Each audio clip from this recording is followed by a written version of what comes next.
మహాగణాధిపతయే నమః. ఓం గురుభ్యో నమః. ఓం శ్రీమాత్రే నమః. పరమేశ్వర స్వరూపమైనటువంటి జ్యోతిష, వాస్తు మరియు ఇతర అనేకమైనటువంటి శాస్త్రములను మనకు అందించినటువంటి మహర్షులకి నమస్కారం.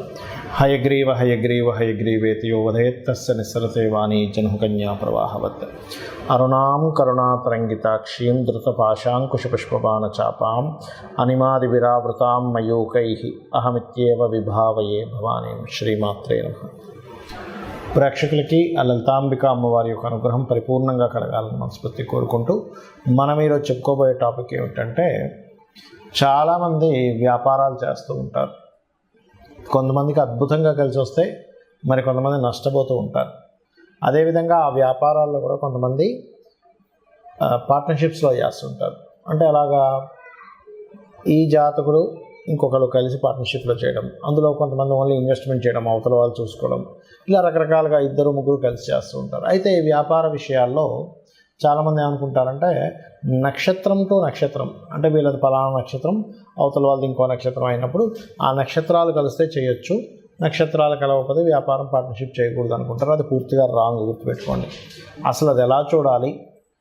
ఎవ్రీ లగ్న అంటే 12 లగ్నాలు, మనకి లగ్నం తెలియని వారు రాసి చూసుకోండి, బట్ లగ్నమే చూసుకోవాలి. ప్రతి లగ్నానికి అసలు వ్యాపారం అభివృద్ధి అవ్వడానికి ఏం చేయాలి, ఒకవేళ పార్ట్నర్షిప్స్ చేస్తున్నాము కానీ పాడైపోయింది అన్నప్పుడు దానికి రెమెడీ ఏం చేసుకోవాలి, అసలు పార్ట్నర్షిప్ చేయడానికి మీ లగ్నరీత్యా సప్తమ స్థానాధిపతి ఎవరు చూడాలి, అదేవిధంగా మీరు ఏదైనా ఒక వ్యాపారం చేసుకోవాలంటే అసలు మీ జాతకంలో ఏం చూసుకోవాలనేటువంటి విషయాలు మనం ఇప్పుడు తెలుసుకుందాం. ఇక సింహలగ్నము, సింహరాశి, ముఖ్యంగా లగ్నం నుంచి చూసుకోండి. బిజినెస్ ఇది ఆట కాదు. కాబట్టి సింహలగ్నం వారికి ఉన్నటువంటి గొప్ప తత్వం ఏంటంటే ఒక యూనిక్నెస్. నేను అందరిలా కాకుండా డిఫరెంట్గా చేస్తాను. ఇదే మీ బిజినెస్కి గొప్ప శక్తి. ఇది బాగా అర్థం చేసుకోండి. అయితే ఇక్కడ మనము ఒక బిజినెస్ ప్రారంభించాలంటే ఎప్పుడైనా 3, 7, 11 లాట్స్ బాగుండాలి. సెకండ్ లాట్ కూడా బాగుండాలి, ఫిఫ్త్ లాట్ కూడా బాగుండాలి. That is different case. But first అసలు ఒకటి ప్రారంభించాలంటే 3వ అధిపతి బాగుండాలి. 3వ అధిపతి ప్రారంభానికి కారకుడు. ఒక కృషి, కష్టము, నేను ప్రారంభించాను, నేను జయించాను, నేను ఎలాగైనా సరే సాధించాను అనడానికి 3వ స్థానాన్ని చూసుకుంటాం. కాబట్టి స్టార్టింగ్ పాయింట్ ఈజ్, అందుకే అంటుంటారు నువ్వు అసలు ప్రారంభించి చూడు అంటూ ఉంటారు. బికాజ్ ఆఫ్ థర్డ్ లార్డ్ మీకు శుక్రుడు అవుతాడు. మీ శుక్రుడు పాడయ్యాడు, శుక్రుడు పాపగ్రహాలతో ఉన్నాడు, ప్రారంభించలేకపోతుంటారు మీరు. అప్పుడు ఏం చేయాలి? అమ్మవారి ఆరాధన చేయాలి.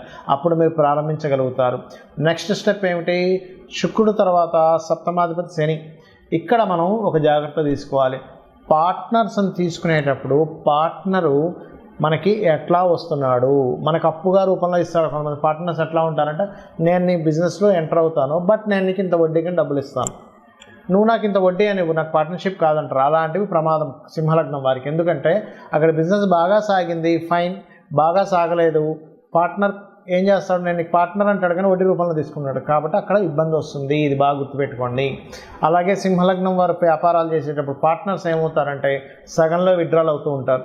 ఎందుకంటే 7 and 6th లార్డ్షిప్ వస్తుంది కాబట్టి. మరి పార్ట్నర్షిప్ బాగుంది, బాగాలేదు, బాగుంటుందా బాగోదు అని తెలుసుకోవాలంటే మీరు సప్తమ స్థానాధిపతి అయిన శని యొక్క స్థితి బాగుండాలంటే ఎగ్జాల్టెడ్ పొజిషన్లో ఉండడం, నీచంలో లేకపోవడం, పాపగ్రహాల మధ్యలో లేకపోవడం, దానికి మంచి పోర్ట్ఫోలియో రావడం చూసుకోవాలి.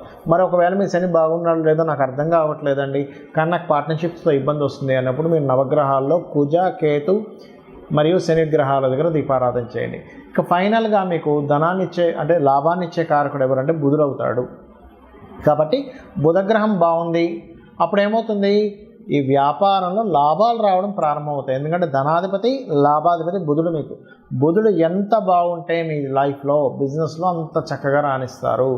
ఈ బుధుడు ఎక్కడున్నాడో కూడా చూసుకోవాలి. ధనాధిపతి అవుతాడు కాబట్టి సర్వీస్ ఓరియంటెడ్లో ఉన్నాడా, ప్రోడక్ట్ ఓరియంటెడ్ దాంట్లో డబ్బులు ఇస్తున్నాడా చూసుకోవాలి. ఒకవేళ బుధుడు మీకు పాడవడం ద్వారా దేని ద్వారా జరుగుతుంది, మీకు రాజ్యోగకారకుడైన కుజుడు ద్వారానే జరుగుతుంది ఒక్కోసారి. అంటే కుజుడు పాడే బుధుడిని పాడు చేస్తాడు. అంటే ఏంటి, అనాలోచితంగా పెద్ద మొత్తంలో డబ్బులు పెట్టి ఇబ్బంది అవుతూ ఉంటుంది. కాబట్టి బుధుడు బాగుంటే బిజినెస్లో లాభం. మరి బాలేడు, ఓం మధుసూదనాయ నమః అనే నామస్మరణ చేస్తూ స్కందుడి యొక్క ఆరాధన, నరసింహస్వామి యొక్క ఆరాధన లేదా ఆంజనేయ స్వామి యొక్క ఆరాధన రెగ్యులర్గా చేసుకుంటూ ఓం ఇంద్రగోప పరిక్షిప్త స్మరతూనా భజంగికాయే నమః అనేటువంటి మంత్రాన్ని రోజు 40 నిమిషాలు మినిమం చేయండి. మ్యాక్సిమం ఎంతైనా చేయొచ్చు.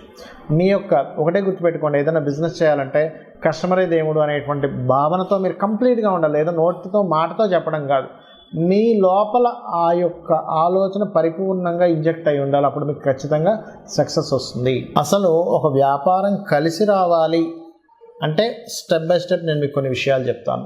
అంటే నేను చూసిన అనేక వందల వేల జాతకాలు, అనేక మందితో మాట్లాడి అనేక వ్యాపార సంబంధించిన అనుభవాలతో చెప్తున్నటువంటి అంశం గుర్తుపెట్టుకోండి.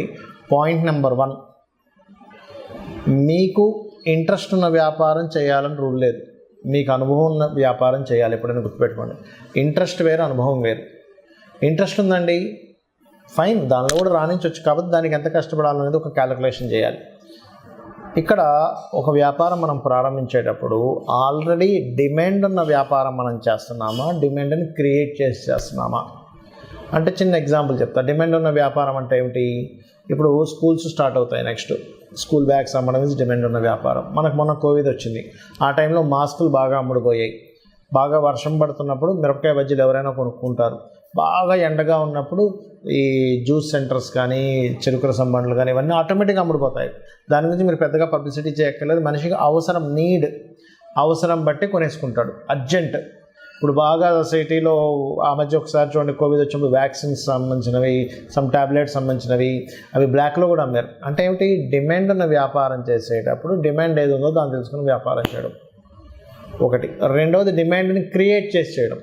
అంటే ఒక వ్యక్తి ఒక వస్తువును ఒక రకంగా అమ్ముతున్నప్పుడు దాన్ని ఇంకా బాగా తయారు చేసి వేరే వాళ్ళకంటే నాది బాగుందని చూపించుకొని మార్కెట్లోకి వెళ్ళి అమ్మడం.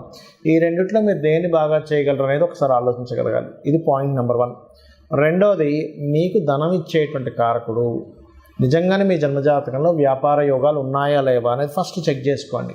అంటే వ్యాపార యోగం ఉంటేనే వ్యాపారంలో దిగాలి, వ్యాపార యోగం లేకపోతే వ్యాపారాల్లో దిగడం వల్ల నష్టపోవడం తప్పితే ఏమీ ఉండదు అక్కడ.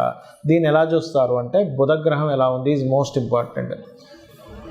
లాభాధిపతి ఎలా ఉన్నాడు, ధనాధిపతి ఎలా ఉన్నాడు. నిజంగానే బుధుడు రాసుడికి లేదా ఈ యొక్క వ్యాపార కారకుడితో సంబంధం ఉందా, స్వేచ్ఛాయోగం ఉందా, అంటే శనికేతువులు ఎలా ఉన్నారు, శని రాహువులు ఎలా ఉన్నారు ఈజ్ మోస్ట్ ఇంపార్టెంట్. ఇక్కడ ఏదైనా ఒక వ్యాపారం సరే మీకు కలిసి వస్తున్న వ్యాపారం తెలిసింది, అందులో ఏంటి, అది సర్వీస్ ఓరియంటెడా ప్రోడక్ట్ ఓరియంటెడా తెలుసుకోవాలి. సర్వీస్ ఓరియంటెడ్ అయితే సర్వీసెస్ చేయడమే. అంటే లైక్ ఏదైనా ఇప్పుడు స్కూల్స్ ఉన్నాయి, సర్వీసెస్, అది ప్రోడక్ట్ కాదు. రియల్ ఎస్టేట్ సర్వీసెస్ అంటే మీరు మధ్యలో ఉండి మధ్యవర్తిగా ఎవరికైనా అమ్మిస్తున్నారు, కొనిపిస్తున్నారు, that is service.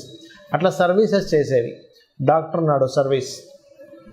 Astrologer service, vastu consultant service, లేదా ఒక జాబ్స్ పెట్టించే కన్సల్టెన్సీ పెట్టుకుంటారు, అదొక సర్వీస్ అనమాట.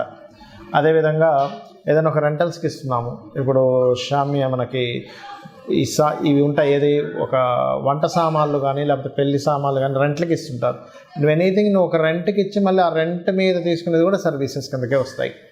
అంటే నువ్వు అక్కడ ఏమీ ప్రత్యేకంగా నువ్వేమీ అమ్మట్లేదు, నువ్వు ఒక సర్వీస్ చేస్తున్నావు. నీకు సర్వీస్ ఉందా, బిజినెస్, లేకపోతే ప్రోడక్ట్ ఉందా ఈజ్ మోస్ట్ ఇంపార్టెంట్.